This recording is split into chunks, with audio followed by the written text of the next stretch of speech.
welcome to Glow's Kindred Kitchen, and I'm Glow. Welcome to our kitchen today, and I'm so excited about sharing this recipe with you. I'm not sure about you guys, but for myself, for years I had a problem coming up with a good pie dough recipe. I would make them and they'd come out tough, and it just seemed like hours, and I'd be so frustrated. And finally, one time when we lived out in Colorado, we were up in the mountains and in Winter Park actually, and went to a bakery, and the crust on the pie was delicious. So I started talking to them, and they shared that they put baking powder in their crust. So I went home, and of course that night I was already starting in to come up with a recipe, and it developed, and then I was making it for several years, and then one year at Christmas I was given a cookbook, and the cookbook was by David Letterman's mother. And by the way, if you don't have that cookbook, it's well worth getting. And in it, she had a recipe that was very similar to the one that I make. There were just a couple of different variations, but I just wanted to share that as well. So let's go ahead and get started. The first thing you do is you have 2 cups of all-purpose flour. I already put 1 cup in, and here's my other cup, and I knocked it along the side to make sure that I didn't have any air pockets. And to that, you're going to put in 1 teaspoon of salt, and I use the iodized sea salt.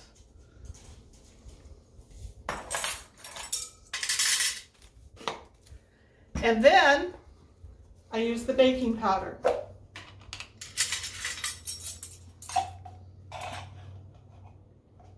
Now, David Letterman's mother didn't have the baking powder in hers, but pretty much everything else she did have in hers that I do.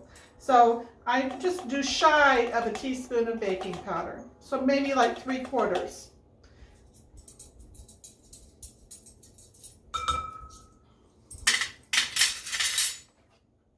But she used the same amount of the flour and also the shortening. And you can use shortening or lard, and I'm going to use lard today. So I had gone ahead and measured this out, and a handy little plunger here. I love this gadget. So I'll put that over there and get that out of the way. And now what we're going to do is we're going to take I'm not sure if you guys use pastry blenders or not, but you can use this, or you can use a fork, or 2 forks, or 2 knives, whatever you want to use and you're most comfortable with. The main thing, or the goal in this, is to get all of this to resemble like small peas or cornmeal, or something like that. You just want to, what you're going to do is you're going to work in fact, I'm going to use the fork because it won't take up as much room so you guys can see. You're working the lard or Crisco, or you're shortening, whatever you're using, into the flour mixture. The main thing is you don't want to overmix this, because when you overmix, that's one of the things that causes a tough crust. A lot of people say you need to use very cold butter, Crisco, lard, or whatever. I have found with this particular recipe, it doesn't matter. The one thing that helps, I think, is the baking powder in this part of it. So I'm just going to continue to cut this in.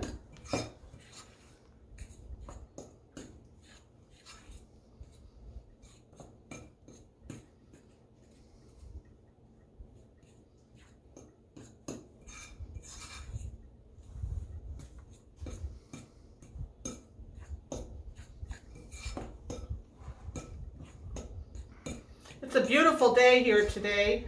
It's supposed to be in like the mid-70s, and I love this time of year with the flowers and everything. We actually had a bird's nest out here of house finches that just flew away yesterday. There were 3 babies in it. They were so cute. So cute, Miss Glow. Kind of missed their chirping. We had them here for about 3 weeks. I think that's good enough. And see how this is kind of like small peas, what I did is I worked that lard or Crisco right into the flour mixture. So now what you want to do is I went ahead and measured out 1/4 cup of very cold milk, and I beat 1 egg in here. And that's one of the other differences between my recipe and David Letterman's mother's. She used 1 egg yolk, but I've just always done the egg prior to seeing her recipe, so I just continued with it. And now you're going to put in 1 fresh tablespoon of lemon oil, or not lemon oil, but lemon juice. And just put that right in there.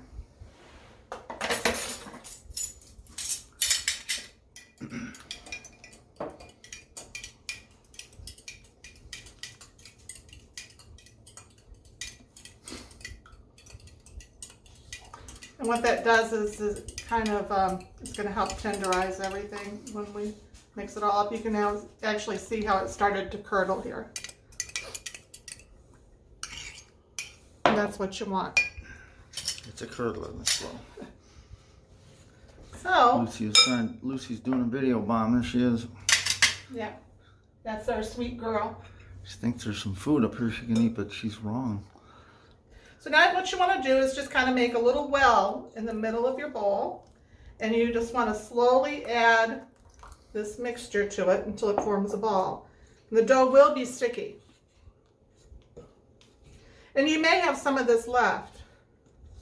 It just depends on the day and the moisture in the air. There's a lot of things that come into play with it.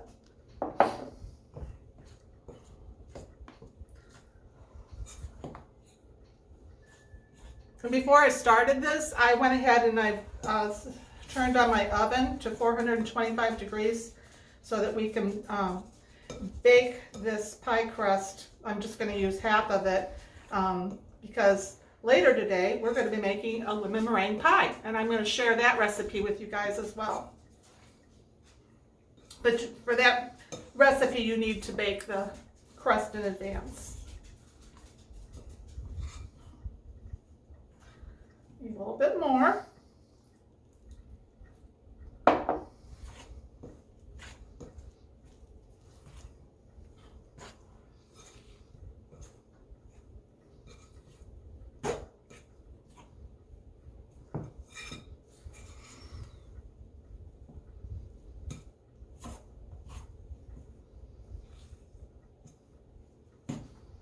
Just a little bit more, I think, and we'll be done.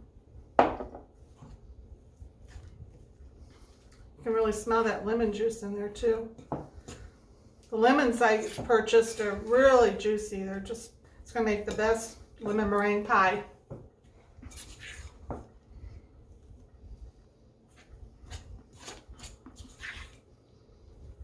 see. Oh yeah, that's perfect. You know, and part of cooking is just the feel and the sight of it and the smells when you're cooking. So I'm going to go ahead and move this over to the side because I don't think I'm going to need any more of that. And I'm going to move that over because we need room. Get rid of that. Put this here. Put that in the corner. And now what you want to do is you want to flour your board that you're going to roll out your pie dough on. And you could actually do it on your counter, but I have found just using this craft table works very well. We used to have a dining table in here that was this height, but we gave it to our daughter when she moved, and we have a really nice dining table for this area, but it's not tall enough. But I was given this craft table by my Betty Lou, who's my stepmother, and it works perfect. We use it for all kinds of things, like today. So, let me get this out of here. And this breadboard was actually my grandmother's, and then my mother's, and now it's mine. So now what you want to do is just kind of work your dough a little bit, and you want to make sure you got plenty of flour here on your board. And see how nice that dough is? Most pie doughs you have to put in the refrigerator and refrigerate and then roll out. You don't have to do this with this one. It's just awesome. So I just take my rolling pin and I just start rolling. And the key is you want to kind of do it in a circle. Actually, I just remembered I'm only doing half of this, so let me put this on. And that's the other part of this. A lot of times with pie dough, if you make a mistake like that, your dough is going to be tough. Not with this. So I'm going to save that portion and make a quiche.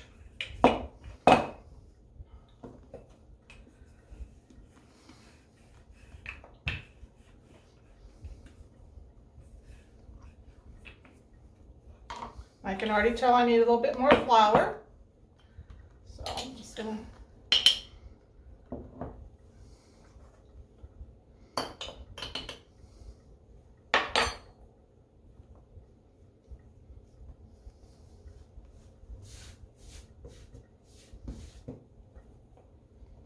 the main thing is you don't want this to stick to your board or to your rolling pin. But see how nice that just rolls out? Rolling pretty, Miss Glow. It's not frustrating. Some of them get to be very frustrating to use. Let me see if I've got about the right size. I think I need to go a little bit more.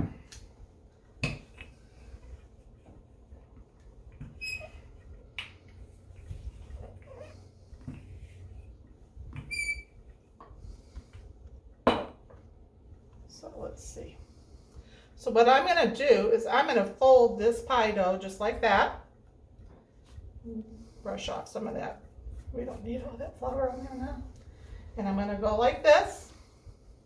Now I'm going to take my pie pan. This is a stone pie pan and I love it. It's usually my go-to. I actually have a large stone pie pan as well that's a deep dish that I use for some of my recipes, but for just the two of us now, we just use this one. Okay, and see how that ripped there?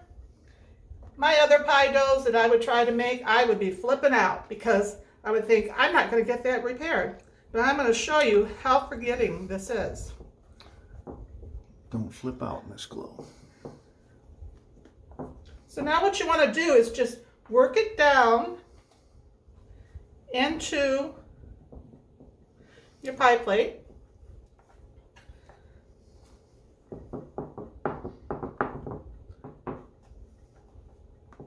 And if you'll just excuse me for a minute, I'm going to get my scissors. And I can use this pie dough that I have left here. I'll just put it with that other that I put in the bowl for when I make my quiche. And I'll just refrigerate that until I make the quiche. It could be tonight. It could be tomorrow. If I don't want to use it then, I can freeze it. It's just really nice.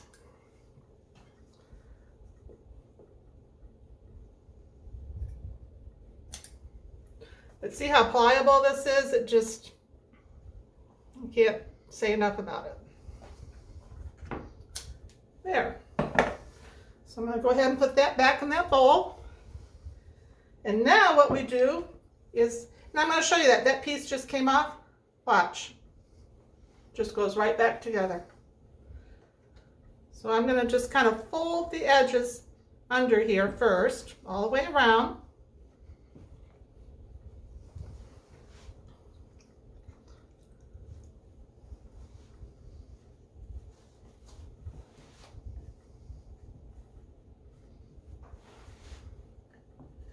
I made a cherry pie the other week. It was a combination of tart cherries and Bing cherries. It was so good. It was delicious, Miss Glow. It's the first time I'd ever done that. That piece I don't need either.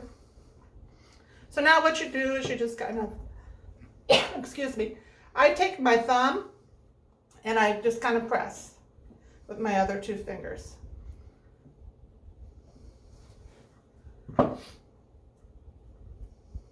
You can make any kind of design you want with it. This just usually works for me. Some people like to use the fork and make that design on it. But you do what you're comfortable with and what kind of design you want. But you can see how nice this dough is. It just forms to any way you want. Exceptional, Miss Glow.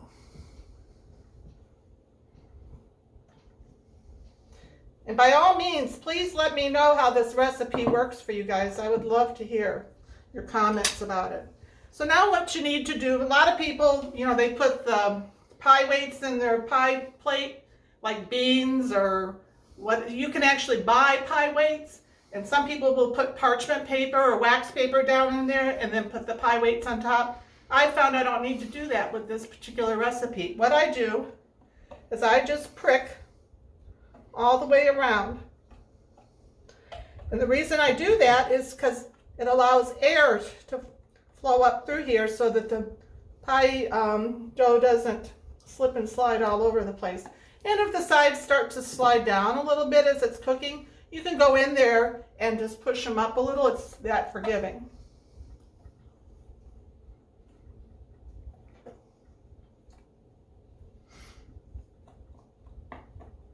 But you do need to do the bottom and the sides when you're doing that.